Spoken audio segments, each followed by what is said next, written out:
Welcome to the program, Professor Persson. Thank you. It's always nice to be with you, Daniel.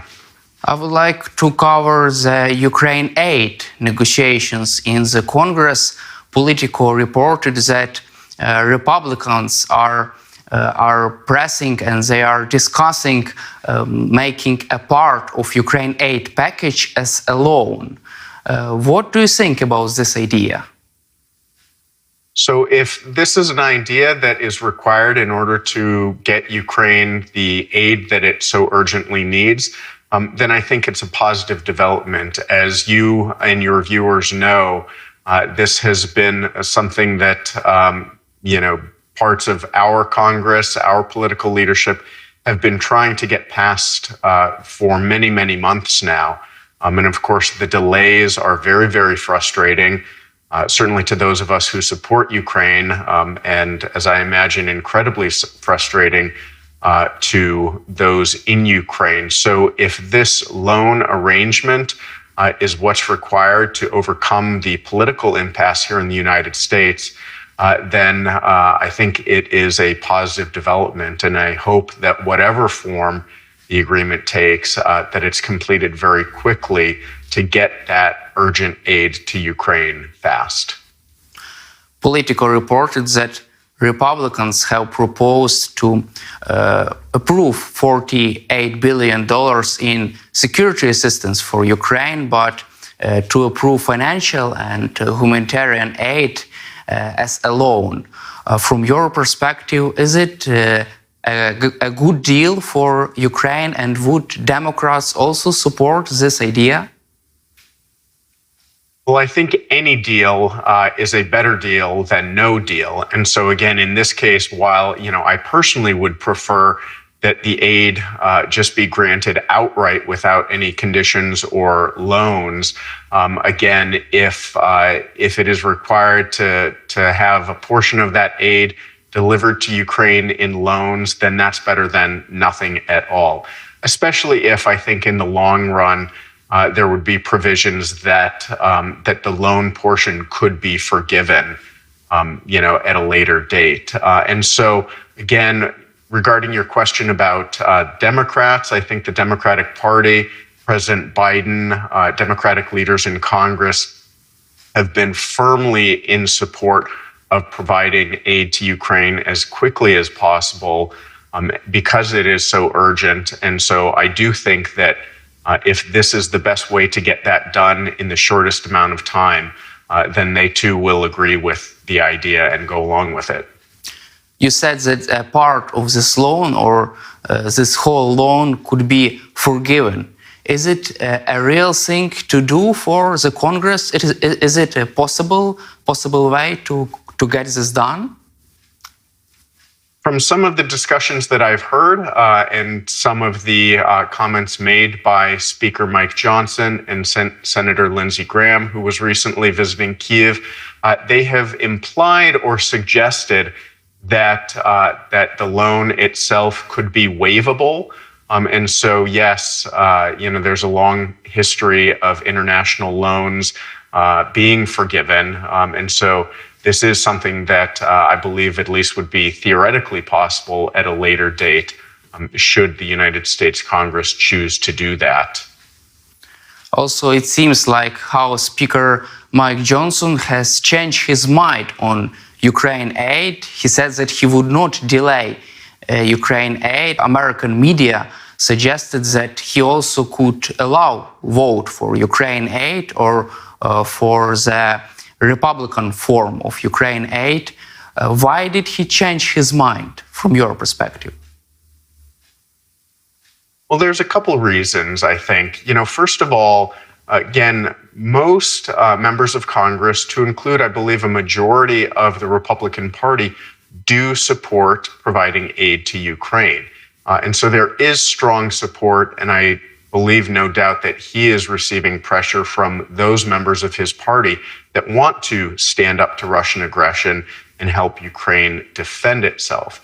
At the same time, there were efforts afoot in our Congress to use a parliamentary measure that's known as a discharge petition to force a vote on Ukrainian aid.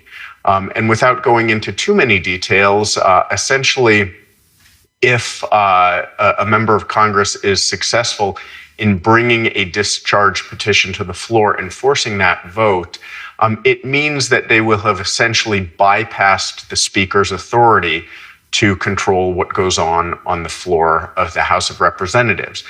That's not a situation that any party leader wants to be in, because it means that they've essentially lost control of Congress.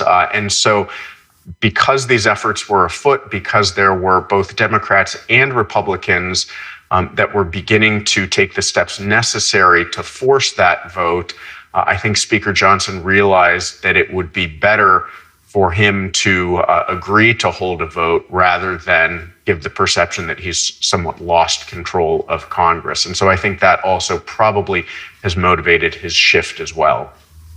You mentioned about a discharge petition, but isn't it a measure of a last resort? It is a measure of last resort in the sense that it's a slow process. It can't be done quickly or easily. But again, some members of Congress had already laid the groundwork to do that. But when every day Ukraine is fighting for its survival against the Russian invasion, then all measures, all methods, even as a last resort, I think have to be on the table. Also, former US President Donald Trump has also changed his mind, and he suggested providing Ukraine with aid, but in a form of a loan. Has Donald Trump understood the necessity and urgency of providing Ukraine with security assistance?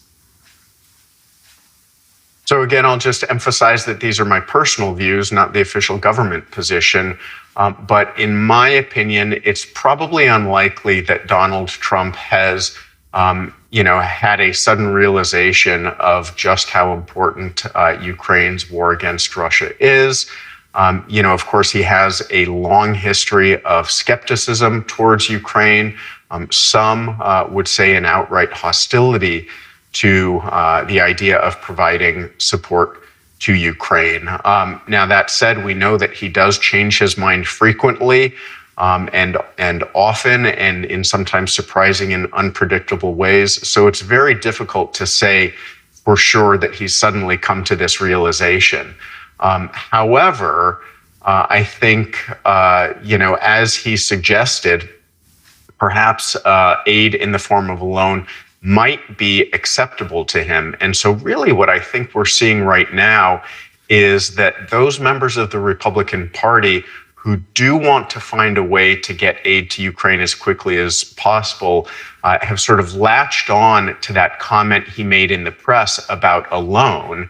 And that's the idea that they are now pursuing, because they hope that if perhaps he can claim credit for the idea, and that they can sort of say, well, this was a wonderful idea from President Trump, that perhaps he will sort of agree to go along with it and will support the loan idea more openly, or at least won't try to block it or speak out against it in the midst of our own presidential campaign.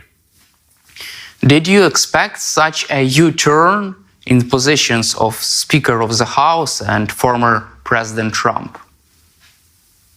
Well, so again, it's always difficult to know what exactly President Trump is thinking. In the case of Speaker Johnson, however, he has made public statements on repeated occasions that appear to be supportive of Ukraine. He has acknowledged that Russia must be stopped, and so I think he does believe in the importance of supporting Ukraine. But of course, as the leader of the Republican Party in the House of Representatives, he also understands that there are many members of the Republican caucus that have other concerns, domestic political concerns about foreign aid. And so he has to sort of walk that line between supporting measures that that he believes are important, but also measures that will ultimately have the support of other Republicans. And so it's really sort of this U-turn is perhaps more sort of a back and forth zigzagging to try to achieve both of those outcomes at the same time. Do you expect Congress to finally pass this Ukraine aid package with a loan? Do you have a positive attitude towards this aid going through the Congress? I am cautiously optimistic that this aid package will pass in Congress. Again, the United States Senate and the leaders of both parties in the Senate have repeatedly demonstrated very strong support for Ukraine. And so I think we can count on them to pass a measure that would achieve that very quickly. The House of Representatives, again, is a little bit more challenging because of the position of many of the members of the House. That said, I do think that this idea of a portion of the aid being delivered as a loan is probably acceptable enough to satisfy some of the concerns of the Republicans and would pass as well. That said, much does certainly depend on the position that former President Trump takes. Even though he's not the president right now, of course, in the middle of a presidential campaign here in the United States, he's extremely influential within the Republican Party. And so I think if he decides to support the bill or simply to avoid opposing it, that passage would be highly likely. And I'm, as I said, I'm cautiously optimistic, speaking personally, that this could happen. Let's cover also general election in Russia. From your perspective, what is your take on the result of this election? And do you believe that 87% of the Russian people really support Vladimir Putin? Well, I'll answer that second question very easily, which is no. I don't believe that 87% of the Russian people support Vladimir Putin. And so we can't take this election as anything other than fraud. We know very well that Putin has perfected the machinery of electoral fraud in Russia over the many years that he's been in power. And this election appears, by those who were able to observe and comment, this election appears to be the most repressed and the most fraudulent presidential election in Russian history.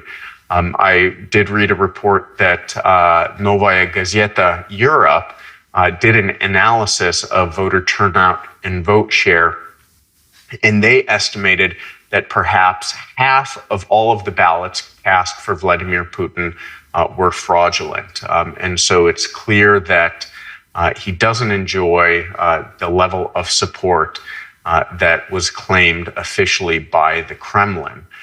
However, we also have to understand that even if a majority of Russians did vote for Putin, he doesn't play fairly in politics. He doesn't compete in a free and open democratic system. He controls all of the advantages of the state power. He controls all of the media and all of the information that Russians receive. And so they don't see any oppositional candidates. They don't see any true dissenting voices. And they're not really given a political choice. And so again, to even talk about these as elections in the democratic sense is obviously problematic because there's nothing democratic about what happened last weekend in Russia. From your perspective, how could this sham election influence the internal situation in Russia and influence the war in Ukraine? So I think that this election, served one purpose, really, for Putin. It was a demonstration of strength. The purpose of this election was not to provide a veneer of legitimacy to his rule. It was to demonstrate to multiple audiences, to include the Russian public, to include the citizens of Ukraine in the occupied territories of Ukraine, and to signal to Putin's own elite that he is such a dominant force in Russian politics that any kind of resistance or opposition would be futile to him. When you engineer election results to reach close to 90%, that's the level of electoral fraud that we see in countries like Syria, Iraq under Saddam Hussein, North Korea. And so I think Putin was demonstrating strength and power. He doesn't currently face any serious challenges to his control in Russia. So we have to ask, why is he demonstrating this power right now? And I think the answer is that he very well could be planning a new crackdown, a new escalation of domestic repression in Russia. And so he wants to sort of preemptively remind the country just how powerful he is. And so some people have speculated that Russia may be preparing a new round of mobilization for the war that would be unpopular within Russia. And so this crackdown could be potentially done in the service of that mobilization and preventing any dissent. Your other question was, how would this affect the war in Ukraine? And again, I think it shows both his determination to continue terrorizing the populations of occupied Ukraine, but also if this does presage a new mobilization in Russia, then obviously that would affect conditions on the battlefield as well. Recently, you wrote an article in which you said that it is more likely to Putin to die in the office. From your perspective, does it mean that Putin will stay in power, will stay in the office until his death? I do think that that's the most likely outcome. I think that for many reasons that I explain in the article, it's very difficult, almost impossible for him to name a successor. That would risk generating a political struggle between factions inside his ruling regime. And it also, is difficult for dictators to retire peacefully. Once they give up their wealth and their power, they themselves are potentially vulnerable. And so I think Putin is most likely to cling to power for as long as he lives. And, that's certainly unfortunate, but unfortunately, I think that's the political reality. He will not retire. He will not give up power willingly. Do you exclude any power struggle in Kremlin before Putin's death? So today, and of course, I don't have a crystal ball that allows me to predict the future, but today, I think it's fairly unlikely that we would expect a power struggle inside of Russia. It would take some sort of significant external event or external shock to create the conditions that might enable such a power struggle. Again, as I mentioned a moment ago, he's got such complete control over all of Russian politics and society that it's hard to imagine a challenge to the status quo emerging. However, conditions that might precipitate such an outcome, a catastrophic economic collapse in Russia that threatens his ability to fund his war, to fund his machinery of government, to fund his corrupt economic system. That could potentially weaken his grip on the Russian political elite and cause some of them to seek alternatives. or conversely, and perhaps more realistically, some sort of incapacitation of Putin, perhaps a medical condition or some other situation where he's no longer able to effectively exercise power or can't fully exercise power among his own elite, again, could potentially spark power struggles. But here we're just speculating, and we really can't predict what those conditions will look like in the future. Russian government has included you in the new sanctions list. I can only congratulate you, Professor Persson, with that and ask you, is Kremlin afraid of your work? Well, I think the Kremlin is afraid of the truth. And, I will say that I was one of many academics and journalists and other individuals who were placed on the official sanctions list because we continue to tell the truth about Russia's war of aggression against Ukraine.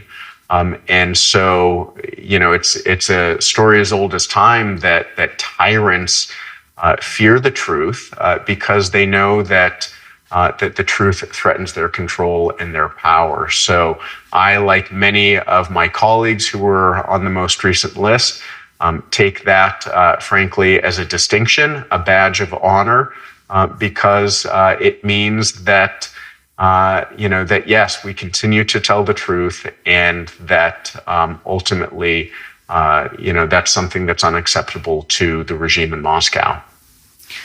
Thank you, Professor Persson, for your work, for your truth, and for your support for Ukraine, and glory to Ukraine. Героям слава! Thank you very much.